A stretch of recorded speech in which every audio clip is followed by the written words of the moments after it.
कहां से आए? इतनी तो कमजोर आर्मी नहीं है इस देश में। ये भाजपा सरकार की साजिशें है, और यदि साजिश नहीं है तो ठोस कदम उठाए सरकार। और मैं तो मांग करना चाहता हूं आपके माध्यम से कि सरकार को जो भी पीड़ित परिवार हैं उनको अधिक से अधिक मुआवजा दें। दोस्तों, जैसा कि आप सभी जानते हैं कि जम्मू में आतंकी हमले हुए हैं, और इसी बीच में जो 25 अप्रैल को, शायद 25 अप्रैल को फुले जी पे एक मूवी लॉन्च होने वाली थी, और उनका विरोध बहुत जोरों शोरों से हो रहा है देश भर में। तमाम ऐसे मुद्दे हैं, आप सब जानते हैं, इनको परिचय के मोहताज नहीं है। मंडल के सह संयोजक एडवोकेट मनोहर भारती जी से हम बात करेंगे कि इनकी क्या राय है ऐसे मुद्दों पर। जी सर, स्वागत है। बहुत बहुत धन्यवाद, और सबसे पहले आपके दर्शकों को भी मेरी मंगल कामनाएं हैं। सर, आप इसको किस नज़र में देखते हैं, जिन्होंने अपनी बीवी को पढ़ाया, उसके बाद उन्होंने देश भर में महिलाओं को जागरूक किया पढ़ने लिखने के लिए, खास करके पुन्ना में उन्होंने एक स्कूल भी खोला, तो क्या कहना चाहेंगे? देखिए, और उनका जो एक मूवी आया है तो उनको लोग विरोध कर रहे हैं। देखिए, सबसे पहले तो जो आज आपको रिजल्ट दिख रहा है, परिणाम यूपीएससी का, जी, इसमें टॉप 5 में 3 महिलाएं भी हैं, शक्ति दुबे के सहित। जी, वो तो बागी बलिया की ही रहने वाली है। हाँ, हमारी बहन है जी, और उनको बलिया पे गर्व है।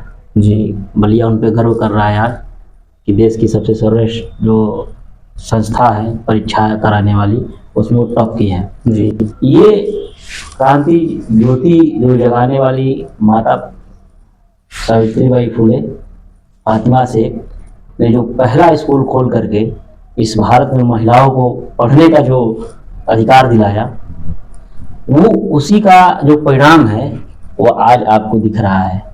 शक्ति जैसी बहन, हमारी तमाम यूपीएससी टॉप 5 में जो बहनें इस देश में अपना नाम, देश को गौरवान्वित कर रही हैं, ये उन्हीं सावित्रीबाई फुले, ज्योतिबा फुले और बाबा साहब डॉक्टर BR अम्बेडकर के दिए हुए अधिकार है, जिससे आज महिला सशक्त हो रही है और अपने आप को प्रूफ कर रही है कि महिला देश भी चला सकती है और देश की सेवा भी कर सकती है।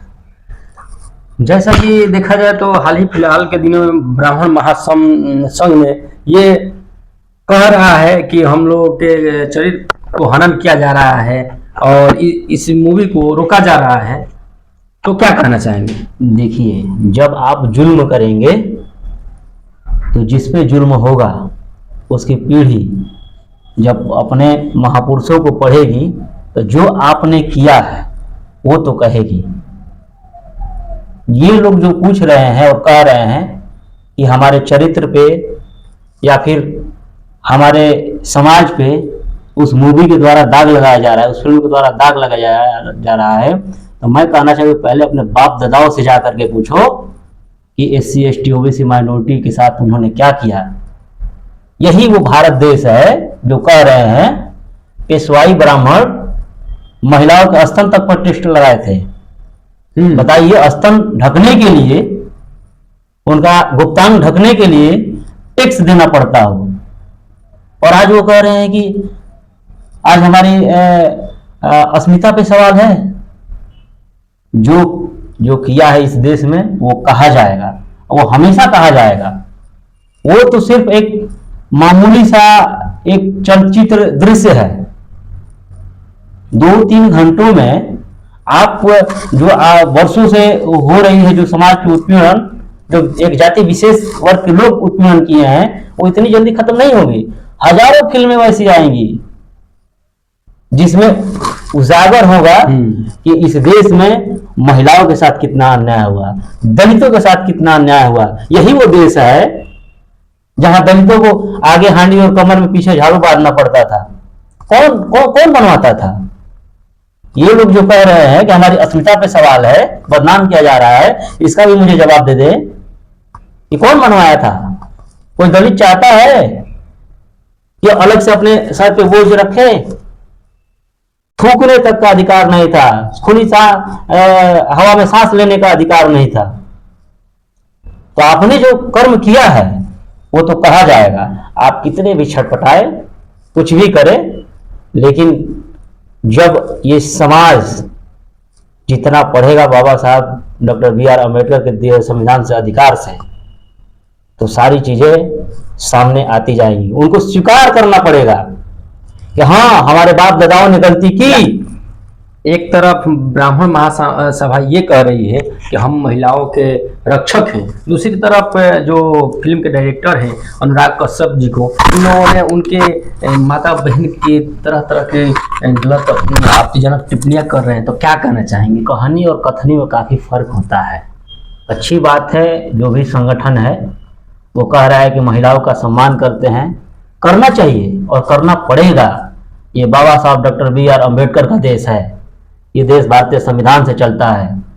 किसी की हैसियत नहीं है कि इस देश में महिलाओं का अपमान करे।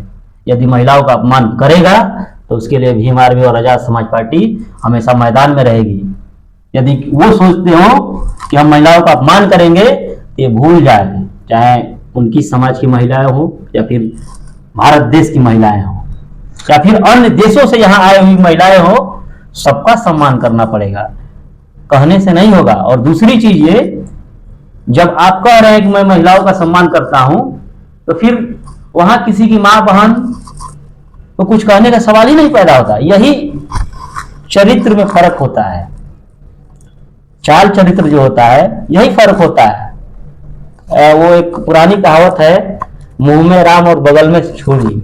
अच्छा, देखा जाए तो खास करके ब्राह्मण और जो क्षत्रिय और जो वैश्य और शूद्र, ये लोग सभी मिलकर के वो लोग कहते हैं कि हम लोग हिंदू हैं। जब हिंदू हो जाते हैं सारे लोग, तो अपनी बेटी और रोटी का संबंध ये लोग नहीं बनाते हैं, आखिर क्यों?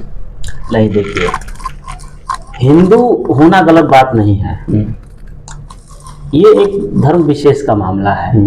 हर धर्म में मनुष्य रहते हैं, इंसान रहते हैं, लेकिन समस्या इस बात की है कि जो धर्म के ठेकेदार हैं, जो अपने आप को धर्म का मसीहा समझते हैं, वो हिंदू धर्म में लोगों को लाना तो चाहते हैं, लेकिन अधिकार नहीं देना चाहते। आप हिंदू धर्म में रहेंगे, आप दलित हैं, तो आपको नाली का काम करना पड़ेगा, मैला साफ करने का काम करना पड़ेगा, आपको जितनी निचली स्तर की जो चीजें हैं वो करनी पड़ेंगी। और दलित होना इस देश में गुनाह था। वो तो धन्य बाबा साहब डॉक्टर बी.आर. अम्बेडकर और बहुजन महापुरुष, जो आज इस स्थिति में हम लोगों को लाकर खड़ा किए, जिसका सवाल जवाब हम लोग दे रहे हैं आज। जाते जाते आपसे लास्ट एक सवाल है जो ट्रेंडिंग में चल रहा है, आप सभी जानते हैं इस मामला को। जम्मू में आतंकी हमले हुए हैं जो पहलगाम में, तो आप किस नज़र से देखते हैं? पत्रकार महोदय, आपने सवाल बहुत लेट से किया, ये सवाल सबसे पहले करना चाहिए। देश आज शर्मिंदा है। उन 26 लोगों की आत्माओं को मैं प्राकृतिक से प्रार्थना करता हूँ को इस संसार में जो रह रहे उनके परिजन हैं, उनको बल दे, आत्मबल दे, ये दुख सहने की क्षमता दे। ये देश के लिए शर्मनाक चीजें हैं कि जिस देश में केंद्र में जो सरकारें बैठी हुई है, वो देश नहीं संभाल पा रहे हैं। आप बताइए, आज घर से एक भाई गया कि मैं जा रहा हूँ, घूमने जा रहा हूँ, और वो वापस ही ना आए, उस पत्नी पे क्या बीत रही होगी, उस माँ पे क्या बीत रही होगी जो वो कभी वापस ही ना आए। आप जरा उस दर्द को महसूस करिए।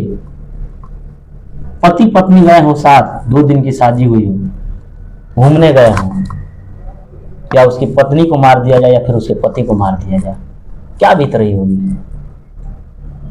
यही है महिला सुरक्षा, यही है देश सुरक्षा, यही है नागरिक सुरक्षा। ये भाजपा सरकार का फेलियर है। गृह मंत्री को इस्तीफा दे देनी चाहिए, उनसे देश नहीं संभल रहे हैं। हमारे देश के सैनिक खड़े हुए हैं बॉर्डर पे, उनको पूर्ण अधिकार नहीं मिल रहे हैं। क्या हमारे सैनिक इतने कमजोर है कि जो बाहर से घुसपैठी आ रहे हैं उनको रोक नहीं सकते हैं? ये साजिशन तहत मुझे लगता है कि ये राजनीतिक हत्या है। जब भी भाजपा की गवर्नमेंट होती है, देश में हत्याएं और तमाम सारी चीजें शुरू हो जाती है। पुलवामा हमला देख लीजिए, हमारे जवान शहीद हो गए सीआरपीएफ के। आखिर घुसपैठी आ कहां से रहे हैं? पुलवामा में आरडीएक्स कहां से आया? पहलगाम में आतंकी कहां से आए? इतनी तो कमजोर आर्मी नहीं है इस देश में। ये भाजपा सरकार की साजिशें है, और यदि साजिश नहीं है तो ठोस कदम उठाए सरकार।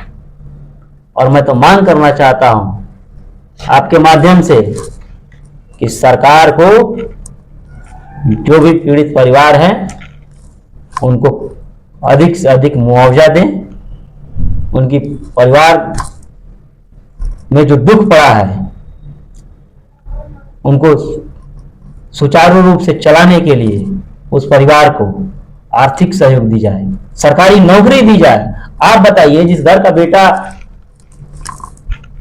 इस दुनिया से चला गया हो, उस परिवार का जीवन यापन कैसे होगा? ये तो सरकार का फेलियर है।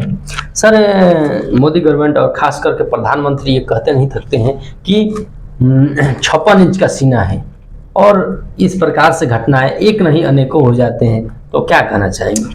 अरे यार, 56 इंच का सीना अच्छी बात है, 56 इंच का सीना है। प्रधानमंत्री पद से इस्तीफा दीजिए और एक नौजवान की तरह आप आइए, आर्मी के वैकेंसी में आइए। जो इस देश के जवान जो संघर्ष करके और मेहनत करके जो बॉर्डर पे खड़े हैं, दिखाइए वहां जाकर 56 इंच का सीना। हैसियत नहीं है उनको, तो सिक्योरिटी चाहिए कि कहीं हमला ना हो जाए। मीडिया प्रोपेगेंडा चलाती है कि प्रधानमंत्री पे हमला होगा, ये होगा, तमाम सारी चीजें सिक्योरिटी बढ़ा दी जाती है। 56 इंच का सीना कहने से हो जाएगा? चुनाव में सिर्फ 56 इंच के सीने दिखते हैं, बाकी समय नहीं दिखता है। इस देश ने मौका दिया है नरेंद्र मोदी को, हमारे देश के प्रधानमंत्री को। उनको इस देश के बारे में सोचना चाहिए। सिर्फ विदेशों में घूमने से नहीं होगा। जितना पैसा वो बर्बाद किए हैं देश का विदेशों में घूमने से, उससे तो यहां अर्थव्यवस्था अच्छी हुई होती, जीडीपी अच्छा हुआ होता। ये सिर्फ कहने वाली बातें हैं। 56 इंच का सीना, यदि 56 इंच का सीना होता तो निष्पक्ष किसी पत्रकार को एक इंटरव्यू देकर के अपना 56 इंच का सीना दिखाते कि हाँ, मेरे पास 56 इंच का सीना है। यदि मुझसे गलती हुई है तो मैं अपनी गलती को स्वीकार करता हूं। लेकिन प्रधानमंत्री ये नहीं कर सकते हैं। ये काफी शर्म की बात है कि इस देश के प्रधानमंत्री सबसे अधिक झूठ बोलते हैं। और आपको वेरीफाई करना हो तो आप गूगल पे सर्च कर लीजिएगा कि सबसे झूठा प्रधानमंत्री कौन है। हमारे वाले का नाम आएगा सबसे पहले। चलिए, बहुत बहुत धन्यवाद। साथियों, आप सभी देख रहे थे कि इन्होंने अपनी बातें रखी, तमाम मुद्दे पर बहुत ही बेबाकी अंदाज में इन्होंने बातें रखी, और एडवोकेट